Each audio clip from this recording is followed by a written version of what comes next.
Bonjour à toutes et à tous, bienvenue. C'est le moment pour vous de faire une cure de lumière. Le soleil est toujours présent dans la région et ça va se poursuivre dans les prochains jours. Mais avant de mettre le nez dehors, pensez bien à vous couvrir toujours. Les températures restent glaçantes. D'ailleurs, la nuit, cela peut poser de graves problèmes pour les sans domicile fixe.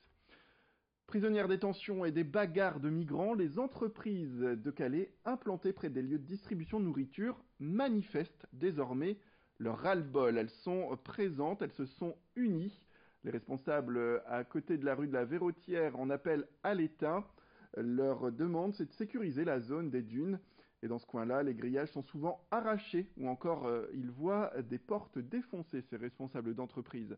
Certaines sociétés annoncent même avoir perdu des clients par peur des migrants. L'autre problème, ce sont les moyens financiers dont elles ne disposent pas, elles l'affirment, pour sécuriser davantage leur site. Explication complémentaire d'ailleurs avec un chef d'entreprise locale que nous avons pu interviewer. J'ai des clients qui ne veulent pas venir parce qu'ils disent non, nous on se sent pas en sécurité. Des camionneurs aussi, enfin des camionneurs des sociétés de transport qui évitent parce que c'est des camions qui sont fermés, donc à chaque fois, ouais, si on vient, ils vont monter. Alors c'est très compliqué, surtout que nous on distribue nos matériels un peu dans toute la France et Europe, hein, pour certains cas. Voilà, donc nous on est un petit peu coincés quoi, et c'est très compliqué pour trouver des gens après qui veulent nous transporter notre matériel et surtout nos clients qui achètent quoi. Comment soigner la phobie du dentiste? Eh bien, à la clinique de Saint-Omer, les enfants en difficulté ont droit à un accueil spécial. L'équipe utilise des techniques de dialogue d'abord, mais aussi d'hypnose pour les détendre. Pour revenir sur cette pratique alternative, eh bien, Briou Gorchi est allé, pour sa part, à la rencontre de David Fléra. C'est le directeur de la clinique de Saint-Omer. Il nous parle de l'idée mise en place aujourd'hui dans cet établissement. L'imagination vient d'une rencontre avec un chirurgien dentiste qui est venu à me parler des enfants phobiques et qui me disait qu'elle rêverait de pouvoir organiser une prise en charge en établissement de soins pour les enfants phobiques, étant donné que c'est quelque chose qui n'existe pas ou très peu sur le territoire de santé du Nord-Pas-de-Calais.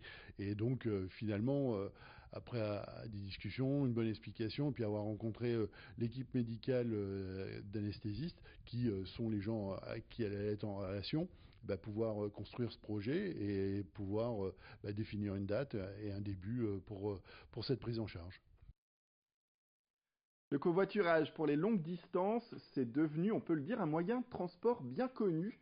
Mais quand on parle de tout petit trajet, eh bien, le réflexe peut tout simplement se perdre. C'est là qu'intervient l'association Microstop. Elle vient d'Île-de-France et veut couvrir désormais toute la région. Elle a l'ambition de s'implanter notamment dans les zones rurales car l'offre d'alternatives à la voiture est restreinte. Une rétribution financière modique de 10 centimes le kilomètre est là, de base, pour permettre de motiver les automobilistes à adopter le covoiturage. Mais les cadeaux sont surtout là pour faire en sorte qu'ils soient nombreux à mettre en place ce programme. Nous, ce qu'on fait, c'est qu'on travaille avec les communautés d'usagers. Ce qu'on appelle des communautés d'usagers, c'est des gens qui ont une même pratique de déplacement. Donc ça va être les gens d'une entreprise, les parents d'une école, les habitants d'un même quartier. Et on essaye de trouver ce qui va les motiver à changer de comportement. Donc on ne va pas les payer pour le faire, sinon on rentre dans d'autres logiques et c'est pas le but. Néanmoins, on va essayer de trouver des rétributions qui vont leur plaire. Par exemple, des places de parking réservées, des cadeaux, avec des cadeaux qui s'adaptent en fonction des profils de personnes. Dernièrement, on a travaillé à la fac de Lille. Les cadeaux pour les élèves sont pas les mêmes, pour les étudiants sont pas les mêmes que pour les professeurs. Et ça, c'est vraiment important. C'est ce qui permet aussi de créer le changement de comportement. Depuis 1986, l'association régionale Enfance et Vie est là pour aider les enfants africains. L'association leur permet de se faire opérer pour des problèmes cardiaques.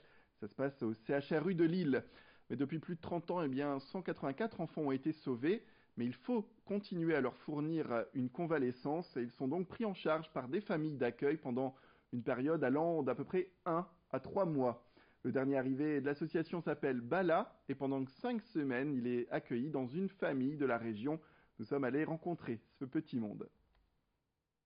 À 6 ans, Bala vient de subir un cathétérisme pour soigner une malformation de la valve pulmonaire.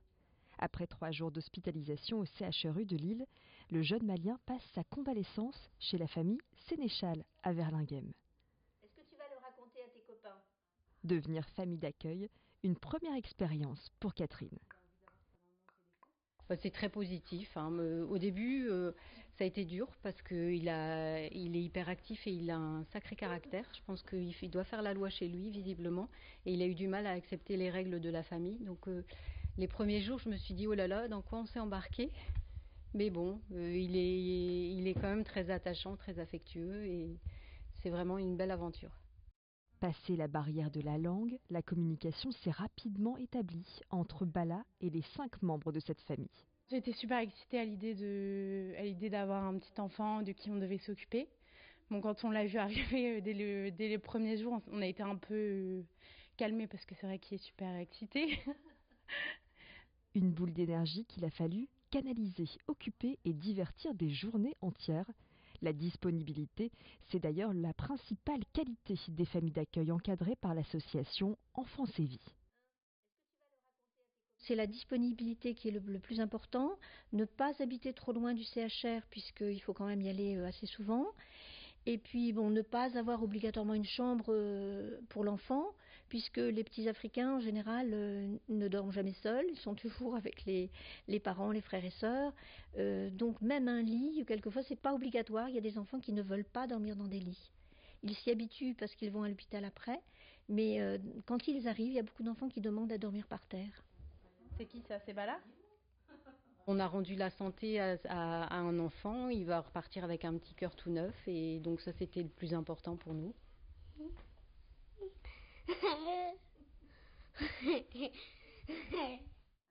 Après 5 semaines de convalescence, Bala va retourner auprès de ses proches au Mali, la tête remplie de souvenirs de France. Voilà, c'est la fin de cette édition. Merci à toutes et à tous de nous avoir suivis. Restez avec nous tout de suite, vos prévisions météorologiques.